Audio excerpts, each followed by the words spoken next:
So imagine if our computers could think and learn like the human brain, handling massive amounts of data quickly, using minimal energy, and adapting on their own. That's the future we are heading towards with neuromorphic computing, a fascinating field inspired by the way our brain works. So today we are excited to share with you how neuromorphic computing could revolutionize technology, especially artificial intelligence, making computers faster, smarter, and more efficient.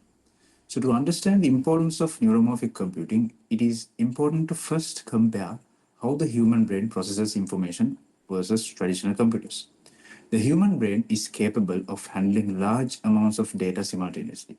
It processes information using electrical spikes between neurons, and remarkably, it does all of this with just a little bit of energy.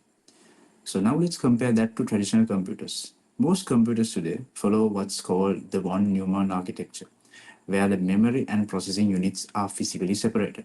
So this creates a bottleneck because data has to constantly move between those two systems, which takes a lot of time and also consumes a lot of energy. So computers also handle tasks sequentially one after the other, but the brain processes many tasks at the same time in parallel. This difference makes traditional systems slower and much more energy and uses much more energy, especially when handling large AI models. So, in this presentation today, we will be discussing many topics. So, we'll start by an introduction. We'll discuss what is neuromorphic computing. Then we'll discuss about the potential of neuromorphic computing in AI. Then we'll talk about the hardware, the neuromorphic chips in AI. And finally, we'll talk about the challenges and ongoing developments. So, what is neuromorphic computing? Neuromorphic computing is a type of computing that mimics the functionality of the human brain. It involves creating systems that work like neurons and synapses, allowing for highly efficient computing. So this idea was first introduced by Carver Mead in the 1980s, and it marks as the first step of deviation from traditional von Neumann architecture. In traditional computers, memory and processing units are separate, which means data has to constantly move between those 2 points. I mentioned that. So this creates a bottleneck, slowing down computations and using up a lot of energy. Neuromorphic systems, on the other hand, integrate memory and processing, much like how neurons and synapses work in the brain. By doing this, they make computing faster and more energy efficient, which is crucial for handling complex tasks like artificial intelligence. So now Sanuk will talk about the potential of neuromorphic computing in AI. Sanuk? Thank you, Luchitha. Now that we introduce neuromorphic computing, let's look at how it could impact artificial intelligence in the future. Neuromorphic computing doesn't just propose a different way of processing information. It addresses one of the imitations of our current traditional systems. The traditional von Neumann architecture, which separates memory and processing, creates a major bottleneck, especially for AI. Constant data movement between these two units slows down processing and consumes excessive energy, which becomes a huge problem for data intensive tasks like deep learning, etc.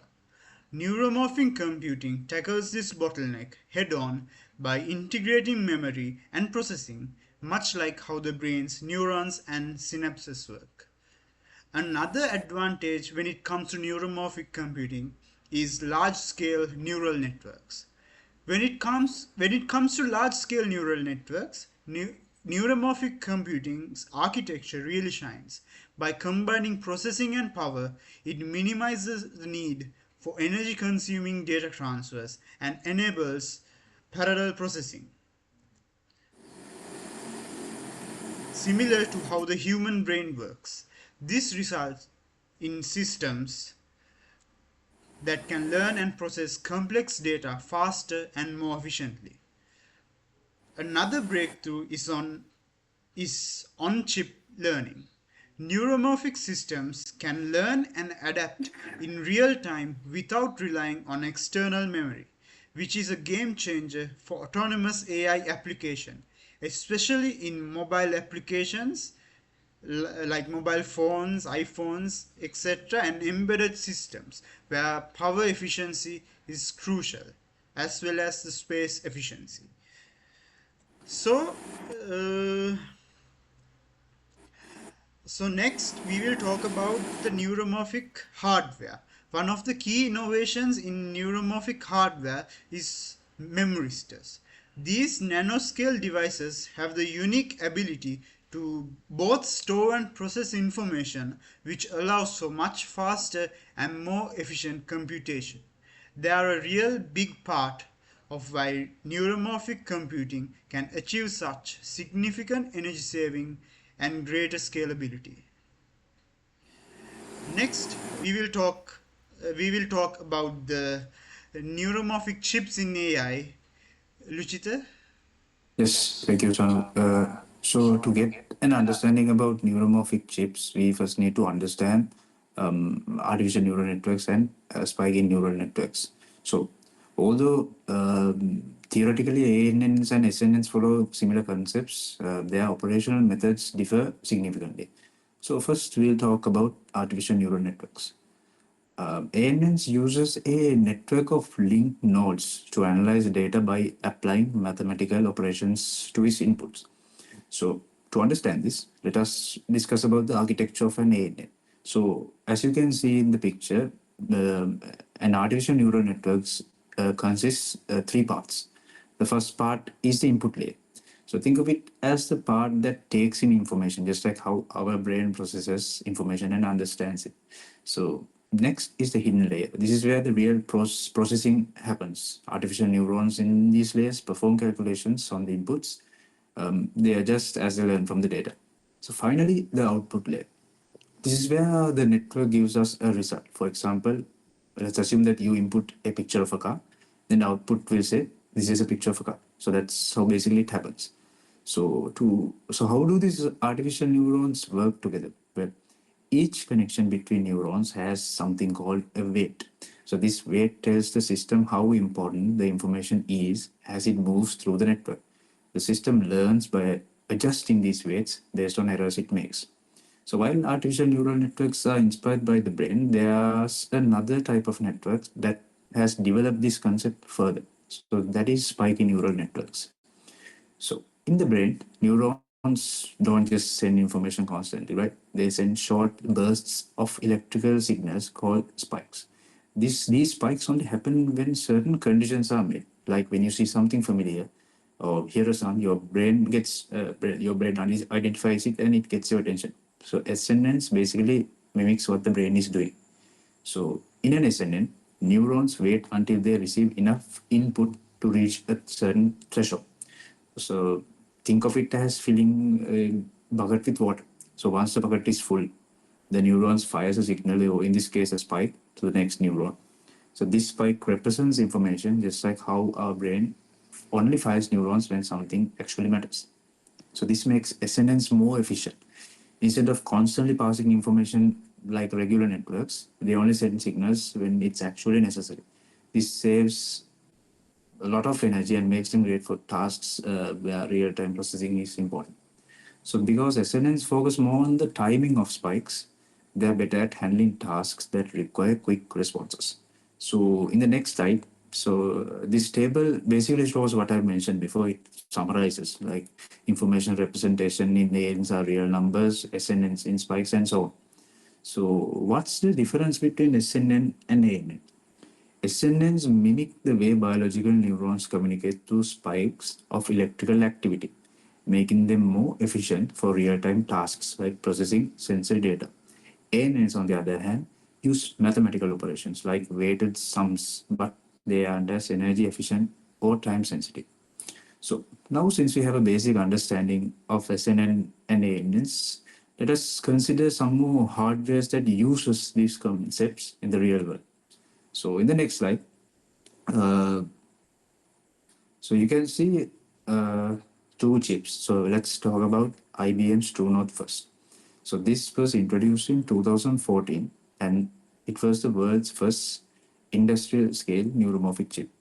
It is an outstanding chip when it comes to real-time sensory processing. and also image recognition, all while consuming minimal amounts of energy. So one of TrueNote's most important features is its massively parallel design.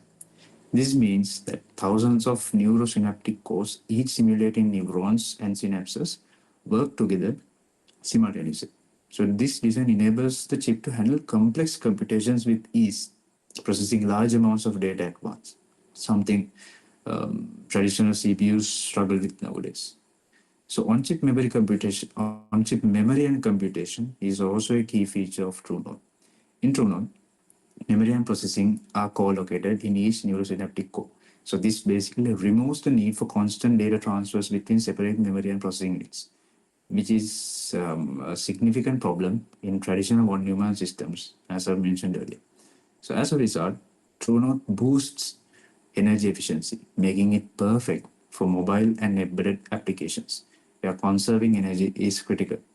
TrueNode also supports learning algorithms that allows it to adapt to new information and inputs. This makes it highly suitable for environments that are constantly changing. So up next, Intel's Loihi. So this is one of the most advanced neuromorphic chips today. This chip uses SNS, spiking neural networks, to process information in parallel, much like how neurons in the brain work. Loihi is designed to learn directly on the chip, which is why it's so effective for applications that require real-time adaptations, such as robotics or mobile devices. So unlike standard computer chips that follows a von-Neumann architecture, Loihi processes information in parallel, which is much like the brain, which is exactly identical how neurons in the brain interact. So why is Loihi an energy efficient chip? It achieves this efficiency because of its asynchronous design. This means it allows separate components to function independently only when it's necessary, therefore saving a lot of energy. And also its parallel design allows it to process large volumes of data. So now, Sanuk will finally talk about the challenges and the ongoing developments neuromorphic computing faces. Sanuk? Thank you, Luchitha. So we talked about the advantages of the neuromorphic computer and also about the hardware. But still, neuromorphic computing, an up and upcoming field, it still haven't developed completely. So neuromorphic computing faces several challenges. Designing algorithms that fully leverage neuromorphic hardware is one of the biggest problems. Current AI algorithms aren't optimized for neuromorphic systems. So we need to learn new algorithms, new novel learning algorithms that can make the most of these new architectures. We are also tackling issues related to scalability and variability. How to create neuromorphic systems that are both compact and energy efficient, that can hold millions or even billions of memory stores and can handle enough data to do all the things with AI, and how to deal with the inherent variability of components like memory stores. So as a conclusion, neuromorphic computing is not just a technological advancement, it's a paradigm shift. While we still have some challenges to address, its potential to revolutionize AI, making it more efficient and adaptable, is clear. Thank you.